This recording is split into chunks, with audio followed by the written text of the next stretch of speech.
What's happening, people? I'm here with the main man. It's the champ. Make sure you tune into Pep Talk UK, where it talks boxing and big up. Thank you, AJ. Pep Talk UK. Ladies and gents, for the fight fans locked in, for the football fans locked in, now it's time for some real talk on Pep Talk. Let's go. Everyone talk good game, but it don't really faze me. The man that ain't mad like Max, the boy not murky like Ace B. And them gal walk the slide on the back balling like a baby.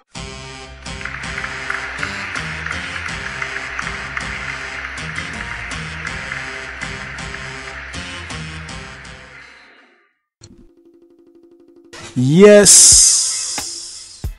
Oi, oi. Welcome to the Pep Talk UK Sports Podcast, the podcast that talks the major boxing and football news from around the globe, real points of view from a real panel. Hashtag real talk on Pep Talk.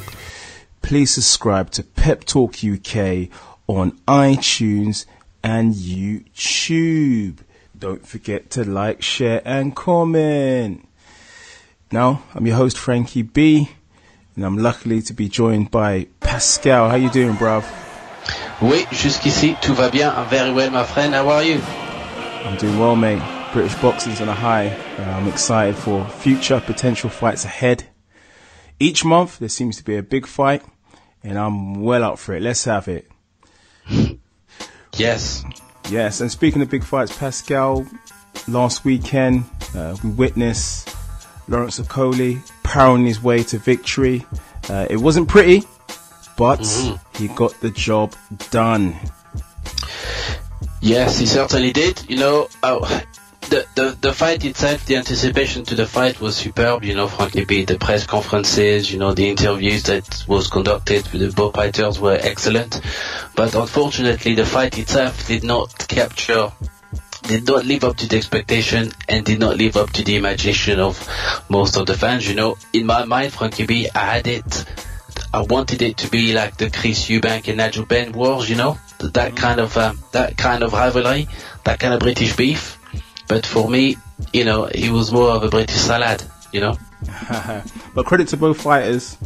I think what a lot of people are forgetting is they haven't had many fights. Even the two of them combined is just under 20 fights. They're still learning, but they sold out the O2, and you know that takes something. Of course. I mean, look, you know, to be that young, you know, I think the average age was 23 years of age, you know. Certainly Chamberlain is quite young. They're both under 30. And to do that in 10 fights, you know, credit to both fighters, because as I said before, you know, it was a kind of rivalry that you know got the people pumped, you know, that got the people excited. So, you know, the characters of both fighters, the performances of both fighters got them to where they are now. So credit to both of them. You know, the only problem is that, you know, going forward, you know, would they be able to be given this opportunity again? You know, and I think that they will have to prove themselves again a bit more. They'll have to work a bit harder next time in their performances to be given the chance to go back to the O2. But nevertheless, credit to them, you know. But the thing is, you know, Frankie B, we've seen some very good fights at the O2, you know, the Tony Bellew and David A fights and other nights of boxing. They were quite magical, and I think that the British public were looking forward to another magical night of boxing. But look, you know, every dog has its day, and one day I'm sure they'll be able to meet again, and it'll be a lot more explosive the second time around. Yeah, because as you were saying, you know, because the fight wasn't that entertaining, it's going to be hard to convince the British public once again to shell out and be convinced that these two are headliners. But again, the true boxing fans know that, you know, these guys are still learning, you know, and maybe Eddie Hearn will put them on an undercard to build them up once more. Lawrence Okoli is going to go from strength to strength now. Potentially going to be in a Joshua undercard. That's what he wants. He'll be looking for some domestic straps, possibly the British title. Of course, yeah. Possibly an English title. Yeah, possibly an English title. Possibly the Commonwealth against our dear mate Luke the Duke Watkins. So Look, Okoli, despite it not being the most pleasing fight in the eye, he really has it, you know, all in his hands right now. And he's got that machine, AJ Boxing, behind him. So he certainly has, you know. He's got the whole world in his hands. He has a lot of he has a lot of options, you know. And credit to Laurence Okoli, he deserves it, you know. Anybody that goes to the Olympics, that turns professional, and that still maintains an unblemished record, you know, you have to give credit to Laurence Okoli. He's worked very hard. And likewise, you know, Chamberlain has had to do it the hard way, you know, for many years. He was, you know, the boxer that was invited to do sparring. And from that, he managed to get himself a headline at the O2. So, you know, he can definitely sing, you know, started from the bottom, now we're here, you know. So, very proud of both fighters, you know. They've accomplished a lot. But, you know, the boxing fans in Britain are very intelligent fans, probably the most intelligent fans in the world in terms of understanding the fighters. But the casual fans, unfortunately, the ones that put money in the pocket are very fickle. And, you know, And that is the main concern, because to cross over, you know, from the boxing from a pugilist, you know, that is revered, you know, across the boxing aficionados to the likes of the big fights that you have in, you know, the likes of Anthony Joshua catching the imagination of everybody in the UK, you know, to go selling out close to 170,000 pounds, you know, 170,000 people, you know, coming out to see AJ, is because he's crossed over from boxing to popular culture, you know, and that's what Eddie Hearn is looking for. Eddie Hearn is looking for a boxer that can cross over from the boxing arena to popular culture. And for these two guys, I think there's still a lot of work to be done to cross over in popular culture. But as far as the boxing is concerned, they are there. They're both good respective boxers. But to bring that big money, you know, Frankie B, it's about making sure that, you know, the casual fans, including the Delphines of this world, you know who Laurence Okoli is. Of course, yeah. Good thing for Chamberlain is, you know, he trains in the same gym as Dillian Whyte. Dillian Whyte knows, you know, even if you suffer an L early on, you can still work your way back. I mean, look at Dillian Whyte. He's worked his way into a mandatory position for the WBC. He's highly ranked with all the big organizations. He's just grafted. And, you know, Chamberlain is a grafter. He knows about working his way from the bottom. And it's going to be no different. Look at James DeGale. Look at Chris Eubank Jr. This is not it for Chamberlain. Positive mental attitude can get him back in contention. I agree with you 100%, Frankie B. There is nobody in this world that didn't succeed by not working hard. And we know that Chamberlain worked very hard, extremely hard. And there are a lot of opportunity for him to get a strap, you know. There are many straps in boxing. You know, it's just that on the night, Okoli was way too big for him. You know, it was a power thing. Yeah. He was more of that. You know, I still believe that you know, Chamberlain is a cruiserweight, although he was the smaller of the two during the night. But you know, it is very obvious that Chamberlain will probably ascend to heavyweight a lot quicker than Chamberlain will. You know, so he was pretty much, you know, almost a heavyweight fighting a cruiserweight. So sometimes, as you know, in boxing, Frankie B, if you got two good fighters and one is bigger than the other, normally the bigger fighters always wins the smaller. Credit to Chamberlain also as well. I'm not just saying it, you know, because I've got mad respect for Chamberlain. He's a nice lad. And Okoli also as well. But I saw a couple of those right hands, and Chamberlain was taking it. He's got a good chin. But what do you make of the refereeing, Frankie B? Don't you think the refereeing was a bit in favour of Okoli? Well, not necessarily. I just think it was one of those type of fights. It was one of those type of fights. The two styles just didn't gel. Hence, not really an entertaining fight. But hey, I love the ring walks. You know, I loved a bit of C-biz. You know, when Chamberlain came to the ring. I love the Michael Dapier when Okoli came in. You know, Okoli cutting a few shapes and all. So, you know, fair play. As an event, it was great. You know, O2 was packed. The fans were buoyant. Good undercard. And the guys, you know, they really built the fight up nicely, you know, along with Eddie Hearn and the whole of Matchroom. So maybe not a good fight, but the whole night was a good experience. Ted Cheeseman did a very good fight, you know. Ted Cheeseman has picked up the WBA international strap. Now, I was saying to Ted, after his victory, when he came out with the belt to come and see a lot of the fans, I said to him, do you really realise what you've just gone to go and do, mate? You beat Carsten Jones, mate. Now, I thought quick to myself, well, for the come forward style of Carsten Jones, mate. He certainly did, you know, and I think that, I mean, you know, from my observation of the fight, you know, in terms of, let's look at the two fighters, physically, Ted Cheeseman looked in tremendous shape. He moved very well around the ring. I felt that out of the two fighters, the mobility of Ted Cheeseman was very evident. You know, for me, Carsten, you know, always came to fight, but, you know, he was carrying a bit of flesh around the stomach. You know, I'm sure those ribs in America are very delicious, but he wasn't as toned as he normally is. You know, against Ben Hall, for instance, I felt he was in better shape. But, you know, Carsten comes. He just had a hard fight with Margarito before. Of course, you know, yeah. No wonder he was, you know, a little bit lackluster in the night. Yes, he was, you know, and you know, those wars take a lot out of you. But not taking anything away from Ted Cheeseman, because he's improved every fight. The boy looks more and more exciting, you know.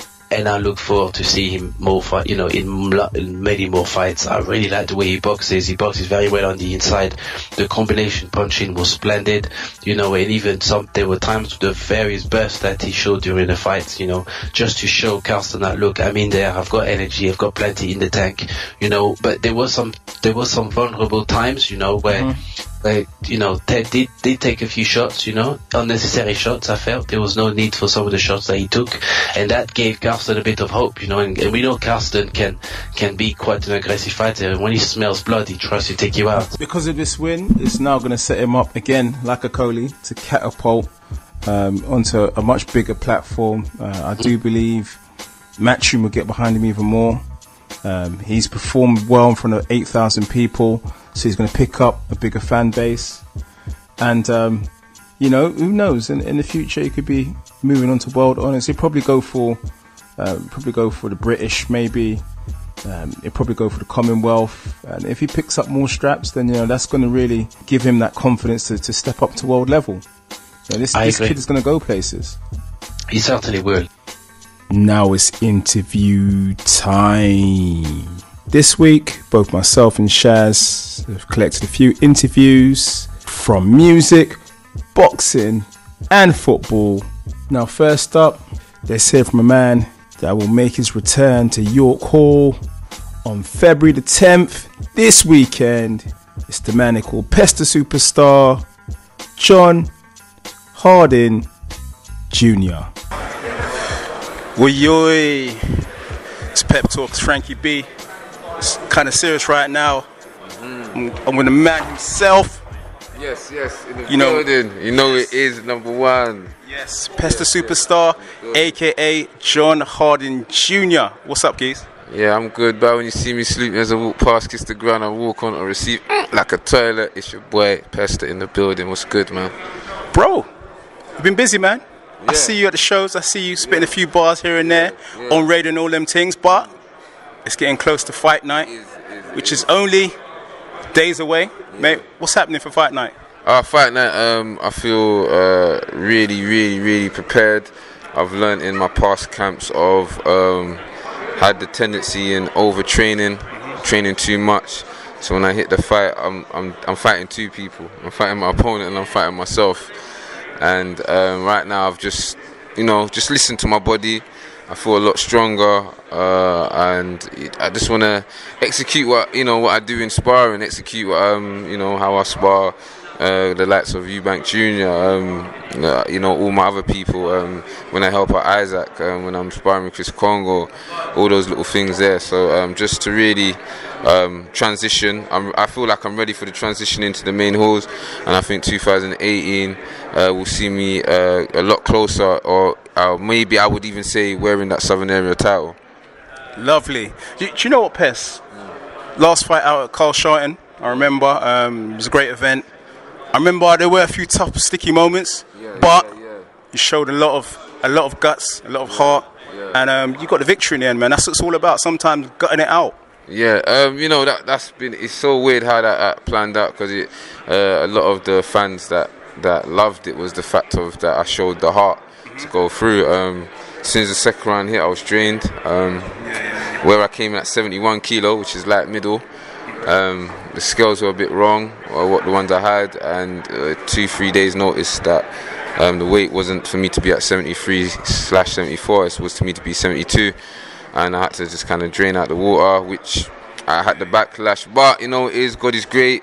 I came through, showed the heart, and I'm glad that people were entertained and people were still willing to support me on my journey, man. Cracking stuff. Well, the date is for Fight Night, February the 10th at York Hall. With a shout out my boy, Pest the Superstar. Yes, man. Big up yourself as well, Pep Talk. Always been here from day one, supporting me from the ground level upwards, supporting us that are coming up on the small shows. It's so tough, but you know, to guys that like Pep Talk, Shaz, and everyone supporting us from ground level up, it makes it so much easier. So thank you guys also, man. Oh, and actually, I want to shout out my West African brothers. I want to shout out. I'm a quarter Sierra Leonean. Pester didn't know that. Oh, 3/4 Ghanaian. So we want to shout out, you know, West Africa. Yeah, West Africa. Everybody fine. We said we did na Shoreditch, na the press conference. We did na support. I'm trying not even flow in my Creole. I sabi talk small, so I did try. But na me salon people them. And I represent you all, and I'm people, and I'm heart. I did try, I did push for no. Yeah, so big yourself up, man. Charlie, oh, Fight Night. Thank you. All the best come Fight Night, Pester. Right, now we focus on supporting non-league football players that aspire to reach the professional heights and realise their footballing dreams. Let's hear from the Malden and Tiptree defender, Dexter Peter. Pep Talk UK are joined by a guy who I would describe as a rock of a centre-back. I'm going to let him introduce himself. My name's Dexter Peter, and I'm currently at Malden and Tiptree Football Club. Now, you've been around the block a little bit. You've played for some big clubs in the past. Yeah. Give us a little rundown of who you've played for and what level. So, just before Malden and Tiptree, I was at Colchester United. I was there for a year and a half. I captained them for the under-23s and made my debut for the first team. Made bench, made squad, all of that. Before that, I was at Millwall. I'd done my scholarship in Millwall there. I also done half of the 16s there. Just before Millwall, I was at West Ham. I was at West Ham for 1 year, and then just before West Ham I was at Ipswich, and that's where I started my professional football club at. Now, you guys are having a very good season. You're in the playoffs. Yeah. You look like you've got a sniff of going up this year. Yeah. How are you settling in? Because I know you've only had a few games with the boys. Yeah, no, it's good. All of the boys, managers, staff, everyone, they've made me feel comfortable. And it's easy playing with people that you know as well, out of football as well. So yeah, we're really trying to push to get promoted, because obviously last season we was in the playoffs for getting promoted, and we lost that by 1 goal, unfortunately. But yeah, this season we're really going to try and push to get promoted. And in terms of you as a player, what are your aspirations? What do you want to achieve out of football? I want to play at the highest level I can. Whether that's this level, hopefully it's not. But yeah, I want to try and get back into the Premier League if it's possible. Championship, League 1, League 2. But yeah, I just enjoy football and see where it takes me. You have a certain calmness about you. You're good in the air. You've got good ball control. You're able to carry the ball out of defence. You've got a very good all-round game. Thank you, appreciate it. Thank you. No, that's just observations, because I've seen you play, and I see how the players around you had a lot of respect for you as well. Yeah. And so you have all the attributes to play at a higher level. Thank you. It's just as I said, it's just timing. I don't know where I'll be. So hopefully my mind's at the minute just trying to get us promoted, playing the best I can, and enjoying my football. That's the most important thing for me at the minute. Well, we at Pep Talk are going to be keeping an eye out for you. We hope your season goes well with Malden and Tiptree, and let's hope you guys get promoted and we can come along to a higher league. And if you're still with this club, if you're not at a bigger club, we're going to be keeping an eye out for you. Thank you, appreciate it. Cheers, my brother. Thank you. Finally, let's hear from a man that's done quite a bit in the urban music scene. He had a top 5 UK hit. He had a smash called 3 Yard on Channel U back in the day. I caught up with him to find out what's happening. It's Aggro Santos. Oi, oi, it's Frankie B's. I'm joined by one of the pioneers of the new school. Had a #1 hit in the UK. Done quite a few bits. It's my brother, Aggro Santos. How you doing, bro? What's good? You right, mate? How you doing? Mate, I thought come down and check you, see what's happening. Like I said, we remember you used to be one of the pioneers in the early 2000s. I remember that the tune, you got 3 Yard. That inspired a lot of brothers like me, you know. When I had a 3 Yard, I used to listen to the tune and, you know, rev myself up, mate. Mate, how's the game changed? Bro, I think the internet, you know, like the internet is what's changed the game. Where like today, the biggest artists, like the big pop artists, they can't really compete with what the people actually want to hear, because the internet just gives everybody a platform and gives everyone a voice. So compared to back in the day, if you wanted to stand any chance and get anywhere, you had to be accepted by radio. Like the playlist controllers used to have to be on your side. Otherwise you ain't doing nothing. Even to an extent, Channel U, if Channel U don't want to play your thing, then then your thing wouldn't bang. Like I was lucky, I never had any problems with Channel U, but I had so many brethren that will ring me up, be like, oh bruv, I've sent in my video but they're not having it, they don't want to play it. I know a couple guys, they want to play it after 10 o'clock. Like what should I do? Like, you know, so now you don't need none of that, man. As long as you got your streaming platform set up, you got your YouTube channel, and you're just doing something creative on social media, then you're good to go, mate. Like if people like your stuff, they like your stuff. Yeah, and even like Stormzy, you can drop like a hot freestyle and get it to go viral, innit? Things like that.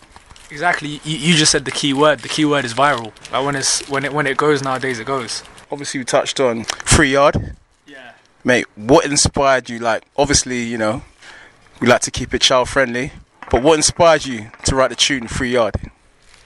3 Yard was I don't know what inspired me to write the tune, but I'll tell you the story of how I made the tune. I think I had a 3 Yard at the time, I can't remember, but I had like a little bedroom studio, and then my younger brother, he's got well, at the time, sorry, not now, like that was the girl that's on 3 Yard was his girl at the time. Okay. And she used to want to spit and that, and then like I just remember I was there waving on that beat, and they had an argument. So because they had an argument, she must have just like come down to chill, like, oh yeah, I'm not hanging out with your brother, we just had an argument, whatever. And I was playing that beat and she was telling me that she wanted to spit and that. So I was like, alright, let's try and build a tune in it. But like, I don't know how, I just randomly said the concept is I'm trying to draw you and you're not having it, innit? And then from having that concept in mind, I just wrote the lyrics. Like I got 3 Yard, man, and then I said like, you hit me back with, no, that's a long thing, man, and that's how I made the tune. I just know that literally within the space of a month of it being on there, like when I walked on the street, people knew my face. Like it was just like that. Now fast forward a few years down the line, like you managed to do a big thing. Was it a top 5 hit? Yeah. In the UK charts? Tell us a bit about that. Yeah, so after 3 Yard, like, well, again, like I said, I wasn't ready for it, so I didn't really know the business side of it too tough. Like I was going about doing shows, I was probably underselling myself, but the hype of that died down after about a couple of years. So I thought, you know, I'm not going to pursue music anymore. So I got like a normal 9 to 5 when I was like I was young when I did 3 Yard. I was like 16, 17.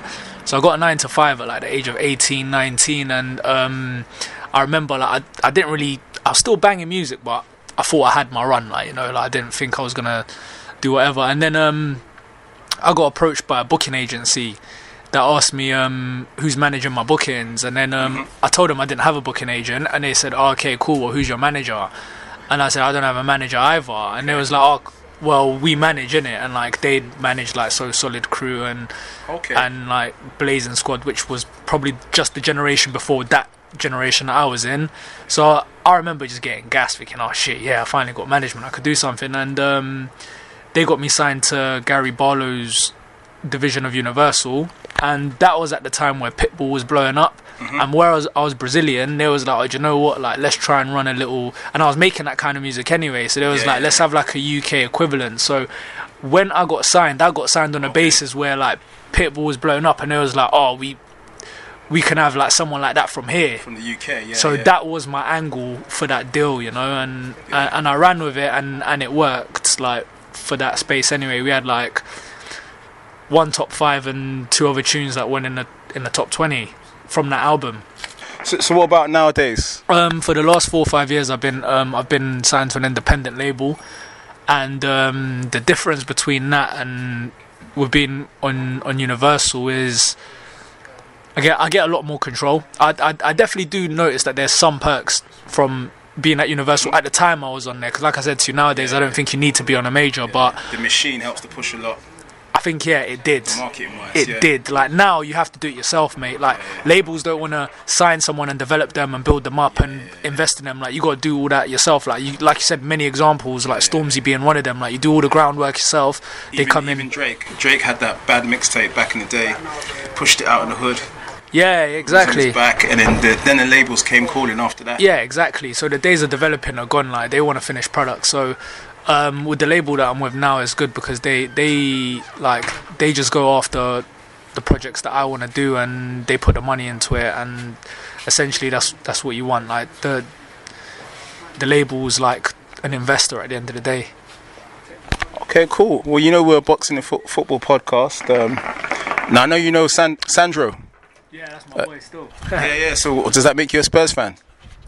Yeah, I'm still a Spurs fan, even after he left. Like, people was asking me when he went to QPR, am I supporting QPR now? I was like, no, obviously I'll go to the games and show support, but I was never a QPR fan. He went after QPR, he's gone to Turkey now, and he's on loan in Italy for the rest of the season, so I still go and visit him abroad and that. So, you know, there's a big game this weekend. It's Arsenal versus Spurs. Any predictions? Tottenham all the way, man. It's gonna take more than Tottenham, you know, it's the Arsenal thing. It's going to take more than a Aubameyang to help Arsenal right now, trust me. Aubameyang, yeah. But you know what? Arsenal's in a resurgence, man. I feel that the space at Wembley is going to be quite useful for Aubameyang to run into. So you guys need to look out, man. For the new kid on the block, Aubameyang. Are you an Arsenal fan? 100%. I could just tell because Arsenal fans are so deluded. We're gassed now, innit? We've got a couple of signings, we're gassed. No. You got good signings, but you guys are forgetting, like, what have you guys been saying for the last few seasons? Wenger, that's the problem. Right, yeah. So it doesn't matter who you sign, Wenger's still there. Like, Wenger will probably turn Aubameyang into a wing-back or something. Like, he's going to ruin him, watch. Remember I said that. Just finally on Tottenham, what can you achieve this season? I don't know, man. Maybe a deep run in the Champions League, but as for Premier League, we didn't get the start we needed to get. But like in general, the project's been building every year, and like this was supposed to be the year where it whatever. But you know, like it obviously went Man City's way, and Man United had a good little comeback as well. So I reckon we'll hang about, but maybe next year for the title of the Prem and that. But I'm hoping we're going to have a good run in the Champions League. Well, I'm hoping Arsenal do the business and fresh Spurs 3-0 at Wembley. Come on, you Gunners. Yeah, you guys need to be fresh for Europa League, so I don't know about that. Thursday night football, yeah? All right, cracking stuff, Aggro. Yeah, shout out Pep Talk, man. Thank you for having me on the podcast, and I'm going to follow what you guys do, man. Cracking stuff. Cheers, man. Now it's football time. Now this weekend, as a Gooner, joined by another Gooner and Pascal, it don't get no better than Spurs versus Arsenal at Wembley. Now, Arsenal buoyed by the 5-1 destruction at Everton at the Emirates. Spurs coming back to get a draw with the mighty Liverpool at Anfield. This is going to be some corker. Aubameyang leading the front line for Arsenal. 2 chances in the last game. 1 goal. Ramsey hat-trick. Wanyama with the power strike of the season, mate. This is going to be some game, Pascal. It's certainly going to be. a very important game. You know, no, in terms of that game, Frankie B, you know, I was looking at the league table, and in terms of where Arsenal need to be, you know, Arsenal, if they win that game, they will be 1 point behind Spurs. But most importantly, they will be 5 points behind Chelsea, and they will be 6 points behind Liverpool. You know, so it means for Arsene Wenger and for the Arsenal football team that the top 4 finish is still very likely. You know, and it's within their miss, because, you know, Chelsea's performances of late have been abysmal. You know, they've not been able to keep the pressure. 4-1 to Watford. It's just shocking result for Antonio Conte, and before that against Bournemouth. So there is a lot of pressure on Chelsea, and you know what pressure does. Pressure can bust the pipes, you know. Whereas Arsenal, the pressure is for them to try to get back into top 4, and we know how difficult that is. But I think that the game against Spurs could be a season-defining game, because if Arsenal can go into Wembley and can beat Spurs, that, let's just be honest with ourselves, they are the on-form team, you know. They've been playing some very good football, you know. They've been beating the likes of Manchester United. They've scored the second fastest goal in Premiership history in Ericsson. So there is a lot of good things to talk about this Spurs side. They're a well-organized side, you know, and they will come to play. We've not beaten them, you know, at the away ground since 2014, you know, and when Rosicky last scored. So there is definitely that hoodoo that needs to be dealt with. Now, the only good thing about this fixture of Frankie B is that firstly, it's at Wembley Stadium. We know that Wembley is Emirates Part 2. You know, Arsenal do perform very well at Wembley. You know, Wembley and Arsenal, we are pretty much is our second stadium. So Arsenal will feel very comfortable playing on that pitch. You know, and we've taken the scalp of many big teams in that particular stadium. So I'm confident that Arsenal can go there and play. It's one of those games again for Arsenal. We need to see their resilience. We need to see how they set themselves up, because Arsenal have a lot of flair in the midfield and going forward, but there are questions, and there's questions about if they can defend properly as a team. Now, you mentioned Mkhitaryan on one side, you mentioned Ozil on the left, on the other side, sorry. You mentioned Aubameyang through the middle. You've got Ramsey bursting from deep to join the strikers. Yeah. You've got Xhaka, who wants to go forward also, even that he's a DM, but he wants to go forward. Now, for me, without counting, that's a lot of players that are potentially looking to go forward, and that is Arsenal's Achilles heel. Mustafi is suspect, let's be honest. Koscielny looks like his best days are they've gone. And left and right back, well, Monreal's alright, but he went to sleep during the defeat against Swansea. And Bellerin as well, he has moments where he can go to sleep. So can Arsenal attack and defend in this game? The thing about the derby is, Frankie B, is that sometimes all preparation goes out the window, because the players are so pumped up for that game. Sometimes they don't always organize themselves the way they should, you know, because it's about bragging rights, it's about showing who's boss. At the moment, you know, we have to be honest that Spurs have got the advantage, you know, they're above Arsenal and they are playing some good, decent football. And in terms of the way they've weathered the storm, you know, I mean, these are very difficult fixtures that they've been able to deal with. And, you know, to take the scalp of Manchester United, to go to Anfield and to draw, you know, and then to now face Arsenal, I don't believe that they'll be worried about Arsenal, you know.